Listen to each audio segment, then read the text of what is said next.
Hello dear students, आप home science की तैयारी कर रहे होंगे और जिसमें आप पीजीटी और पीजीटी को क्लियर करने का प्लान कर रहे होंगे।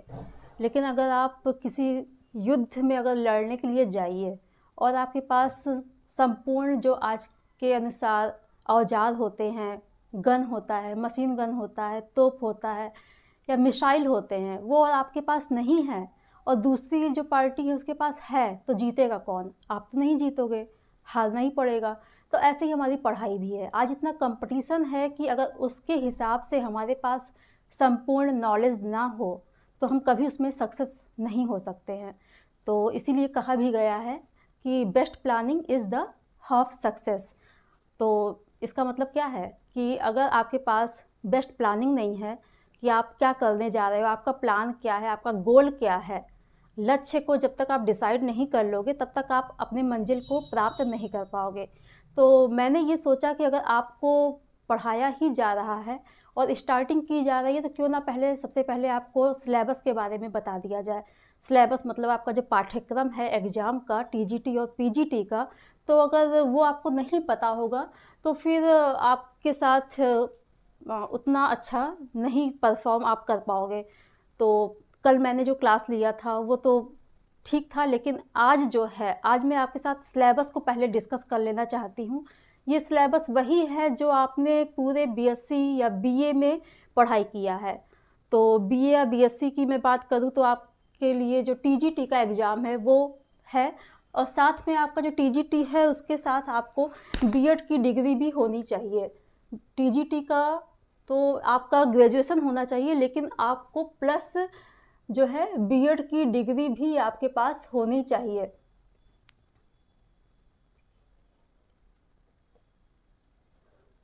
ठीक है, लेकिन आपका जो पीजीटी है वहाँ पे सिर्फ आपको पोस्ट ग्रेजुएट ही होना चाहिए और होम साइंस सब्जेक्ट से ही, चाहे आपका 3 साल का बीए हो या बीएससी हो, और आप उसमें पार्टिसिपेट कर सकते हो। और आपका जो पीजीटी है आपको पोस्ट ग्रेजुएट होना चाहिए, और अगर पोस्ट ग्रेजुएट नहीं है तो आप इस फॉर्म को आप नहीं अप्लाई कर सकते हैं।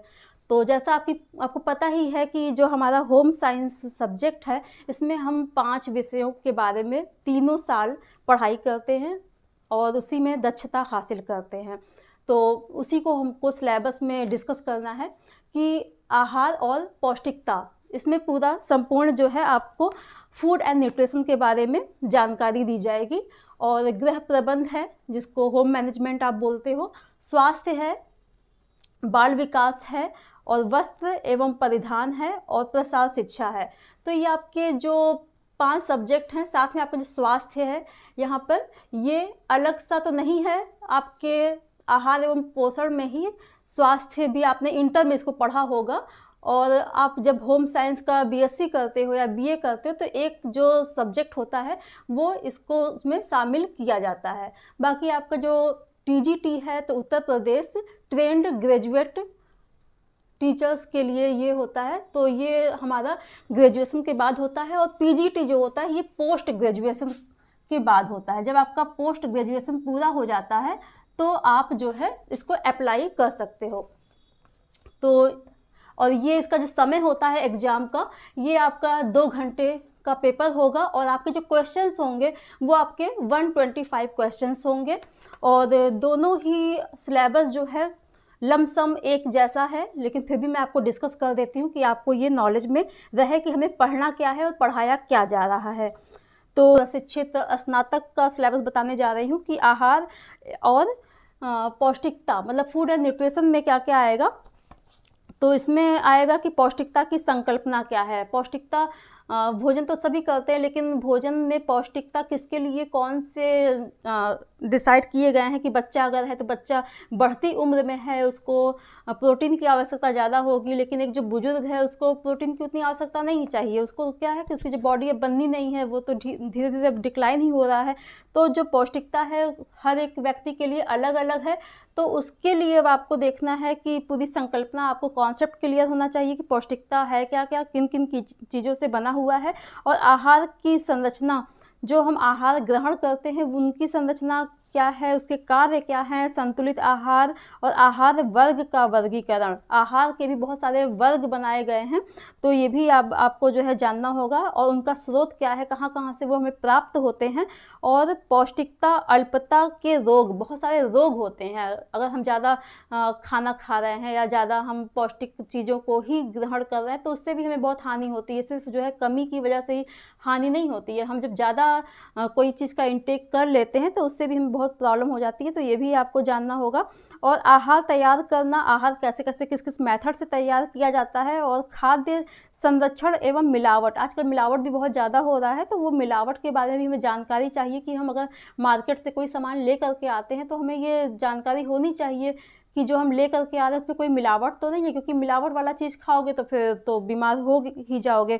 तो यहाँ पे हमें मिलावट भी देखना है, और संरक्षण कैसे करें कि जो चीज़ें आज सीजन में है वो कल नहीं रहेगा। जैसे जब गर्मी आती है तो गर्मी में क्या होता है, आम बहुत अच्छा लगता है, सभी को मिलता है खाने को, लेकिन जब वही जाड़ा आ जाता है तो वो चीज़ नहीं मिल पाता है। या आलू का एक सीज़न होता है, या कोई भी आपका जो जूस है ना, तो ये सभी चीज़ें उसका एक टाइम होता है कि उसी टाइम में वो मिलेगा, लेकिन हमें जब संरक्षण करना आता है तो हम उसको 12 मास जो है हम खा सकते हैं, पी सकते हैं। फिर आपका है कि विभिन्न रोगों जैसे ज्वर, टाइफाइड, अल्सर, मधुमेह, गुर्दा एवं दिल के रोगियों के लिए आहार, मतलब कि जो आपका बीमारी है उसके बारे में भी आपको जानकारी चाहिए। और उस जानकारी के साथ आपको ये भी जानना होगा कि इनको जो रोगी है उसको हम किस टाइप का भोज्य पदार्थ दें, किस में क्या चीज़ देना है और किस में क्या चीज़ नहीं देना है, ये भी आपको जो है पढ़ाया जाएगा। फिर मानव शरीर की संरचना, भोजन का पाचन होगा, पालन लिखा हुआ है, भोजन का पाचन, अवशोषण और चयापचय, सामान्य रसायन, ये सभी जो हमारे भोजन जो हम ग्रहण करते हैं वो अंदर जाकर के किस प्रकार से वो प्रोसेस करके चेंज लाता है, ये सभी चीज़ों को भी हम देखेंगे, चयापचय वगैरह को। फिर बाकी अब आपका आता है गृह प्रबंध। गृह प्रबंध मतलब कि आपका फैमिली रिसोर्स मैनेजमेंट के बारे में भी यहाँ पे आपको जानकारी किस किस चीज़ की चाहिए कि गृह प्रबंध का अर्थ एवं परिभाषा, क्या अर्थ है गृह प्रबंध का, क्या अर्थ है और उसकी परिभाषा भी आपको जानना होगा। परिवार संसाधन, परिवार के जो संसाधन है जो हमारे काम आते हैं, जब हम कोई भी काम को करते हैं, कोई भी कार्यक्रम को निपटाते हैं, कोई भी लक्ष्य को प्राप्त करने की कोशिश करते हैं, तो ये जो हमारे संसाधन ही होते हैं कि मानव के कुछ जो परिवार में हमारे हैं सदस्य, वो भी हमारे संसाधन हैं। जो हमारे भौतिक जो वस्तुएं हैं वो भी हमारे लिए संसाधन है। तो हमको कौन कौन से संसाधन का कब कब इस्तेमाल करके अपने लक्ष्य को प्राप्त करना है, ये भी हमें जानकारी होनी चाहिए। फिर परिवार का जो बजट है, बजट भी बनाना आवश्यक है। बस हमारे पास इनकम हो रहा है और हमको खर्च करना नहीं आता, हमें अपने घर का देखभाल करना नहीं आता, हर एक व्यक्ति का जो एक डिमांड है वो पूरा करना नहीं आता, फिर लास्ट में हमें जो बचाना भी तो है कि खाली बस आज खाया पिया और जो है कल के लिए कुछ बचाया ही नहीं। तो ये सारा कुछ हम नियोजन के तहत ही पढ़ेंगे कि परिवार का जो बजट है वो कैसे बनाया जाता है। समय भी बहुत कीमती होता है, हर एक समय का वैल्यू देना चाहिए, तो ये भी हमें यहाँ पढ़ना होगा। ऊर्जा, हमारे पास शक्ति है तो ही हम इतना सोच पा रहे हैं, कर पा रहे हैं, प्लान कर पा रहे हैं, तो ऊर्जा भी है। और धन का प्रबंध करना भी हमें आना चाहिए। निर्णय लेना कि कब हमें कौन से निर्णय को लेना है, तुरंत लेना है, कुछ दिन के बाद लेना है, कब लेना है, ये भी हमें इसमें जानकारी चाहिए। फिर लक्ष्य, मूल्य और प्रतिमान, पारिवारिक आवश्यकता, कार्य सरलीकरण, बचत और आंतरिक एवं बाह्य सज्जा, गृह एवं पारिवारिक यंत्र, ये सभी का नॉलेज हमें गृह प्रबंध के अंतर्गत लेना होगा, जो कि सारा कुछ यहाँ पे पढ़ाया जाएगा।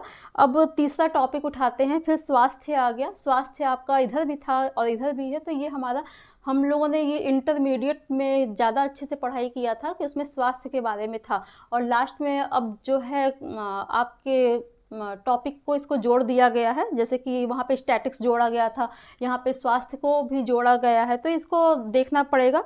तो स्वास्थ्य का अर्थ एवं परिभाषा इसमें देखना है कि स्वास्थ्य होता क्या है। बस एक आदमी जो है अच्छा दिख रहा है तो वही स्वास्थ्य नहीं है, उसकी बुद्धि भी अच्छी चलनी चाहिए, उसका दिमाग भी अच्छा होना चाहिए, ये भी स्वास्थ्य का ही लक्षण है, तो ये भी हमें जो है जानकारी होनी चाहिए। और उसकी परिभाषा क्या है, किसके किसके अनुसार वो परिभाषा दी गई है, वो भी इम्पॉर्टेंट है। फिर व्यक्ति का स्वास्थ्य एवं स्वच्छता, स्वास्थ्य हो लेकिन साथ में स्वच्छता ना हो तो भी काम बनेगा नहीं। फिर स्वास्थ्य के क्षेत्र कौन कौन से होते हैं और इसमें कार्यरत सरकारी और गैर सरकारी संगठन, बहुत सारे संगठन इसमें कार्यरत हैं। सरकार की तरफ से तो काम होता है ये स्वच्छता की तरफ, और बाकी जो आपके नॉन गवर्नमेंटल जो ऑर्गेनाइजेशंस हैं वो भी काम करते हैं कि जो है स्वच्छता को लोग व्यक्ति जो है अपनाएं और अवेयर हों इसके बारे में। फिर स्वास्थ्य के लिए पर्यावरण का क्या महत्व है। जो पर्यावरण है यही तो महत्वपूर्ण है हमारे लिए, और जब ये स्वास्थ्य हमारा अधिकतर क्यों खराब होता है, जो बहुत ही ज़्यादा क्राउडेड एरिया में रहते हैं, कहीं पे मिल्क फैक्ट्री है, कहीं पे यहाँ पे जो क्या बोलते हैं, जो जानवरों को जो काटते हैं वहाँ पे अगर रहते हैं तो वहाँ का एक माहौल ही दूसरा रहता है, तो उससे भी हमारे स्वास्थ्य पे बहुत ज़्यादा प्रभाव पड़ता है। फिर आपका जो पर्यावरण प्रदूषण है वो भी बहुत ही ज़्यादा ज़रूरी है जानना कि जो पोल्यूशन होता है वो क्यों होता है, किस कारण से होता है, उससे छुटकारा हम कैसे पा सकते हैं, कौन कौन से नियम कानून बनाए गए हैं, ये भी हमें बहुत ज़्यादा जानकारी इसकी चाहिए। और स्वास्थ्य प्रकोप के रूप में जल एवं वायु जनित रोग, मतलब जल के द्वारा तो रोग होता है, साथ में वायु के द्वारा भी होता है रोग, तो ये भी जानकारी चाहिए। और प्रारंभिक स्वास्थ्य रक्षा के सिद्धांत, कौन कौन से सिद्धांत हैं जो हमारे काम आते हैं। फिर पारिवारिक सामान्य दुर्घटनाएं होती ही रहती हैं, तो उसके लिए जैसे फर्स्ट एड वगैरह जो बच्चे होते हैं हाई स्कूल इंटर में उसमें बनवाया जाता है कि फर्स्ट एड में क्या क्या चीज़ें होनी चाहिए, तो वो भी हमें जानना होगा। और परिवार सामान्य दुर्घटनाएं, उनका निदान कैसे किया जा सकता है। विभिन्न प्रकार की जो पट्टियाँ होती हैं वो भी बहुत लाभदायक होती है कि अस्पताल भी बहुत दूर है और यहाँ पे कोई दुर्घटना हो गई, हाथ में फ्रैक्चर हो गया या कुछ टूट फूट हो गया, कोई घाव लग गया, कोई बेहोश हो गया, कोई सांप ने काट लिया, तो ये जो दुर्घटनाएं होती रहती हैं आमतौर पे, तो उन दुर्घटनाओं पे हम फर्स्ट टाइम हम कौन सा कदम उठाएंगे डॉक्टर के आने के पहले, तो वो भी हमें यहाँ पे देखना होगा। तो बस हमारा स्वास्थ्य का ये सब कुछ था। और फिर आप बाल विकास को देखिए। बाल विकास मतलब कि आपका जो चाइल्ड डेवलपमेंट है, इसमें कौन कौन सी चीज़ें पूछी जाएंगी कि बच्चों की वृद्धि एवं विकास कैसे होता है। वृद्धि और विकास यहाँ पे इसका ज़्यादा महत्व दिया गया है, और ये बहुत इंपॉर्टेंट चैप्टर है भी, बहुत ही सारे क्वेश्चंस में से फंस जाते हैं कि अधिकतर इधर से पूछ लिया जाता है कि वृद्धि क्या है, विकास क्या है, दोनों में अंतर क्या है, वृद्धि अलग पूछ लिया या विकास अलग कर लिया, ऐसे पूछा जाता है। फिर बच्चों की मृत्यु एवं रुग्णता, कि बच्चे की जो चाइल्ड एज में ही होते हैं, 2 साल 5 साल 6 साल या बाई बर्थ, जैसे भी जस्ट बेबी जो बॉर्न होता है उस टाइम पे ही बच्चों की अधिकतर मृत्यु हो जाती है। क्यों होती है, क्या कारण होता है, उसको भी यहाँ पे जानकारी चाहिए। और रुग्णता, कौन सी कमियाँ हो जाती है, कौन से प्रॉब्लम इनके बच्चों के अंदर आ जाता है जिसकी वजह से मृत्यु हो जाता है बच्चों का। और विद्यालयी स्वास्थ्य, विद्यालयी स्वास्थ्य मतलब कि जो विद्यालय में जब वो बच्चे जाने लगते हैं तो वहाँ पे उनको कौन कौन सी चीज़ों का ध्यान रखना चाहिए, कैसे भेजना चाहिए, किन किन चीज़ों का उनको जो है उनको प्रोत्साहित करना चाहिए।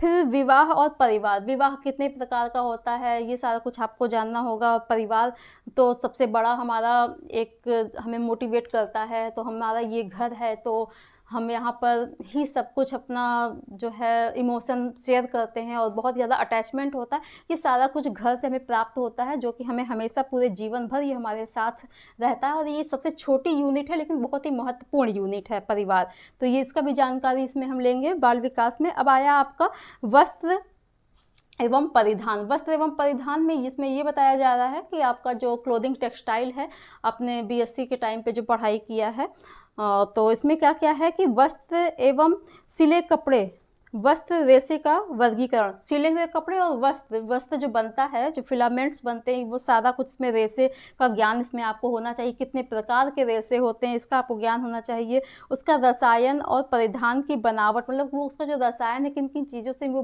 मिलके बना हुआ होता है, ये सारा कुछ इसमें आपको पढ़ना है। और उसकी सजावट, कपड़ों की रंगाई और धुलाई, मतलब जो आपका कपड़ा है उसको किस तरीके से बहुत ही अच्छे तरीके से हम प्रेजेंट कर सकते हैं। अपना फर्स्ट इम्प्रेशन किससे बनता है, कपड़े से ही बनता है कि कोई साफ़ सुथरा कपड़ा पहना है, कोई बहुत ही अट्रैक्टिव कपड़ा पहना हुआ है, तो उससे ही तो हमारा ध्यान आकर्षित होता है। तो ये क्या है कि सजावट भी हम उसमें कैसे करेंगे, उसके भी कुछ नियम हैं, कुछ उसके तत्व हैं, सिद्धांत है, इसको पढ़ाई इसमें करना होगा। और कपड़ों की रंगाई और धुलाई, विभिन्न अवसरों और विभिन्न मौसमों में लिबास और चुनाव का निर्माण, हर एक मौसम के लिए अलग अलग कपड़े बनाए गए हैं। पहले तो बहुत ही कम टाइप के थे, लेकिन अब जो है बहुत सारे सूत से बहुत ज़्यादा कपड़े बना लिए गए हैं। तो इसका निर्माण कैसे कैसे हुआ और किन किन चीज़ों से मिल के बना होता है, ये सभी का इसमें नॉलेज आपको होना बहुत ज़रूरी है। सिले हुए कपड़े भी आपको जानना है, इसके नियम क्या हैं, कौन कौन से हैं, ये सारा कुछ आपको इसमें जानना होगा। अब आइए लास्ट देखते हैं कि आपके सिलेबस में क्या क्या दिया गया है। प्रसार शिक्षा, प्रसार शिक्षा मतलब कि आपका जो एक्सटेंशन एजुकेशन है, इसमें क्या बता रहा है कि गृह विज्ञान का क्या अर्थ है, गृह विज्ञान का इसमें अर्थ पूछ रहा है। बाकी आपकी परिभाषा इसमें इम्पॉर्टेंट है, और इतिहास और इसका विषय क्षेत्र, मतलब कितना ये ब्रॉड रूप से फैल गया है होम साइंस, ये पूरा आपको इसमें जानकारी होना चाहिए। कब कब कौन कौन से जगह पे होम साइंस का महत्व आया, कब से स्टार्ट किया गया, किस सन से स्टार्ट किया गया, और कहाँ सबसे पहले स्टार्टिंग की गई, कौन इसमें सबसे पहले डिग्री जो है पीएचडी कर लिया, और बहुत सारी चीज़ें इसमें हैं, इसको पढ़ाया जाएगा। और इसका क्या है कि गृह विज्ञान के विविध शाखाओं और उनका अंतर संबंध क्या है। तो गृह विज्ञान के आप शाखा को समझ ही रहे हैं, 5 आपकी शाखाएं हैं, और जिसके अंतर्गत हम होम साइंस पूरा एक समूह के रूप में पढ़ते हैं। बाकी आपका जो शाखाएं हैं उनका अंतर संबंध क्या है, सभी एक दूसरे से अंतर रिलेटेड हैं। अगर आप किसी एक चीज़ को महत्व दे दीजिए और दूसरी चीज़ को नेग्लेक्ट कर लीजिए, तो इसमें जो है आपका जो घर है वो पूरा नहीं होगा। अगर हम आहार एवं पोषण को निकाल दें, बाकी तो फिर आप देखिए कि नीचे अगर हम खाना ही नहीं खाएंगे तो ये सारी चीज़ों का क्या मतलब है, कोई मतलब नहीं है। अब हम यहाँ पे गृह प्रबंध को ही निकाल दें कि घर ही ना हो, बस खाना हमारे पास रहे, कपड़े हमारे पास है, तो भी तो काम हमारा नहीं बनेगा। तो इसलिए पांचों ही डिपार्टमेंट हम एक दूसरे से, उसमें हमारा क्या है कि वो सभी इम्पॉर्टेंट है हमारे होम साइंस के लिए, और इसके बिना किसी का भी जीवन आगे बढ़ नहीं सकता है। आप उसमें डेवलप नहीं कर पाएंगे, विकास अपना नहीं कर पाएंगे, कभी पांचों ही डिपार्टमेंट को हम इंटरेक्ट ना करके चलें तो। अब देखिए कि विविध शाखाओं उनका अंतर संबंध हो गया। फिर प्रसार शिक्षक की आवश्यकता, जो प्रसार शिक्षा है इसका मतलब क्या है कि अपने नॉलेज को बढ़ाना और दूसरे तक पहुंचाना। जो भी आपका लैब में जो भी काम हुआ उसको आप जनरल जो व्यक्ति हैं, जो समूह है, जो पूरे गांव और देश हैं, यहाँ पे आपको उसको पहुँचाना। तो जो प्रसार शिक्षा है वहाँ तक अगर आप पहुँचा ले जाते हो तो ही प्रसार शिक्षा का उद्देश्य पूरा होता है। तो इसमें भी यही है कि जो आपका प्रसार शिक्षक है, किसी एक व्यक्ति के द्वारा इसमें कोई कार्यक्रम नहीं होता। आपने केवीके के बारे में सुना होगा, कृषि विज्ञान केंद्र। तो इसमें क्या होता है कि आपके जो टीचर्स तो वो नहीं होते हैं, लेकिन हाँ वो टीचर से कम भी नहीं होते हैं। वो क्या करते हैं कि वो इनफॉर्मल रूप से जाते हैं गांव में, और जो गांव की जो समस्या होती है उसको वो वहाँ से लेकर के आते हैं, और वो उसको फिर देखते हैं कि इसको कैसे हैंडल किया जाए, उनके ही लैंग्वेज में, उन्हीं के द्वारा जो है उसको वहाँ पे उनको बताया जाता है कि आप अपने जीवन यापन को इस तरीके से नहीं, इस तरीके से अगर जीते हैं तो काफ़ी आप उसमें अच्छा कर सकते हैं। तो जो प्रसार शिक्षक है उसकी भी आवश्यकता बहुत ज़्यादा है, उसके बहुत कई गुण होते हैं, उसका कई काम होता है, ये सभी कुछ इसमें पढ़ाई होगा। और विषय क्षेत्र क्या है, बहुत ही इसमें भी काफ़ी लंबा चौड़ा इसका भी विषय क्षेत्र है।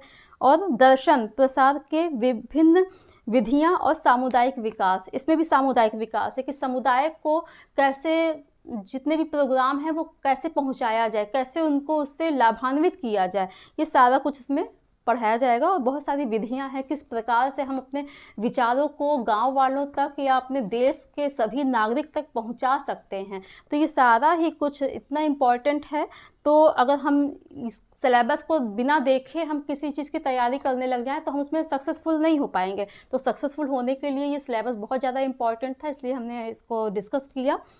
तो जो गृह विज्ञान है इसमें आप देखिए कि शरीर संरचना विज्ञान, ठीक है। तो शरीर संरचना विज्ञान का क्या है, इसमें परिचय देखना होगा कि जो संरचना बनी हुई है शरीर की वो कैसी है। इसमें जो है कोशिका के बारे में, उसकी संरचना के बारे में, उसका संगठन देखना होगा। और जीव द्रव्य की विशेषता के बारे में इसमें पढ़ाई होगा। तंतु का विकास, इतिहास, ये मैं जो पढ़ रही हूँ ये आपका प्रवक्ता के लिए है, ठीक है।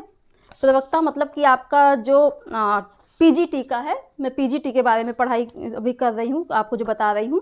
और तंतु का विकास, इतिहास और शरीर में उनका विघटन, नसें और धमनियों का जो दबाव है वो उसका आपको नॉलेज चाहिए। श्वसन तंत्र की संरचना, श्वसन की कार्यप्रणाली, श्वसन मतलब कैसे श्वसन होता है, ये पूरी कार्यप्रणाली, फेफड़ा जो है उसके बारे में पढ़ना है, और तंतुओं में गैसों का आदान प्रदान, मतलब गैस जो अंदर जाता है और जो आप निकालते हो वो गैस के बारे में, सांस के बारे में जानकारी आपको होनी चाहिए। श्वसन तंत्र हो गया। अब श्वसन की कार्यप्रणाली में फेफड़ा और तंतुओं में गैसों का आदान प्रदान हो गया। अम्ल आधारित संतुलन श्वसन तंत्र का सिरा एवं रासायनिक नियंत्रण, एनोक्सिया, अस्फिक्सिया, कृत्रिम श्वसन, पाचन तंत्र की सामान्य संरचना, पेट, छोटी आंत, यकृत और पैनक्रिया की बनावट का विस्तृत अध्ययन, आहार नली की गतिविधि, रिसाव की प्रक्रिया, पाचन कार्य, एंजाइम के कार्य, गुर्दा द्वारा मांसपेशियों के खिंचाव के दौरान भौतिक एवं रासायनिक परिवर्तन, नाड़ी तंत्र परिवर्तन संबंध में एंडोक्रिनोलॉजी, हार्मोन निष्करण के सिद्धांत, विकास, चयापचय और पुनरुत्पादन में हार्मोन का नियंत्रण, पुनरुत्पादन, स्त्री एवं पुरुष के प्रजनन अंगों की सामान्य बनावट, स्त्री एवं पुरुष में हार्मोन, मतलब आपका जो पूरा शरीर विज्ञान है पूरा इसमें आपको पढ़ाई करना पड़ेगा। जो आपने ग्रेजुएशन के पहले जब इंटर में आप रहे होगे तो इंटर के टाइम में आपने ये पूरे शरीर विज्ञान को बहुत ही अच्छे तरीके से पढ़ाई किया होगा, तो ये आपको पूरा वहाँ पे पढ़ाई करना है। बाकी आपका जो है स्वास्थ्य निवारक औषधि, मतलब जो औषधियाँ होती हैं घरेलू और सार्वजनिक स्वास्थ्य प्रशासन, वायु एवं वातायन, हवा की संरचना, मतलब वायु वातायन आपका जो पूरा कमरे में जो हवा का आवागमन है इसको आपको पढ़ना है। वायु की संरचना कैसे होती है, कैसे बना होता है वायु, ये पढ़ना है। श्वसन क्रिया, धुआं, धूल, जीवाणु आदि के कारण वायुमंडल में परिवर्तन, वायु में अशुद्धता का कारण, मतलब जो पूरा वायु है उसमें अशुद्धियाँ जो आ जाती हैं वो क्यों आती हैं। रोग वातायन का अर्थ क्या है, रोगी एवं स्वस्थ व्यक्ति के लिए आवश्यक वायु, प्राकृतिक एवं कृत्रिम वातायन और वायु का शुद्धिकरण, गृह की स्वच्छता, मतलब आपका जो गृह प्रबंध है उसमें ये पूरा ही आपको दिया हुआ है, इसको पूरा पढ़ाया जाएगा। सेफ्टी टैंक क्या है, सीवर क्या है, जल संरचना कैसे होती है, उसकी विशेषताएं क्या है, विभिन्न उद्देश्यों के लिए आवश्यकता, जल स्रोत एवं भंडारण, अशुद्धियाँ एवं उनका शुद्धिकरण। बहुत सारे रोग हमारे गंदे पानी की वजह से हो जाता है, तो उसको भी कैसे हम साफ़ करके पानी पी सकते हैं। शहरों में तो शुद्ध वातावरण हो जाता है कि वहाँ पे काफ़ी जो है देखभाल होता है, लेकिन जो है गांव में अक्सर बहुत दूर से पानी का रिसाव होता हुआ वो पहुँच पाता है घर पे, तो काफ़ी वहाँ पे अशुद्धियाँ मिल जाती हैं। स्वास्थ्य के बारे में पढ़ना है। व्यायाम का शरीर एवं विभिन्न तंत्रों पर क्या प्रभाव पड़ता है, व्यायाम कितना आवश्यक है, इसके बारे में पढ़ना है।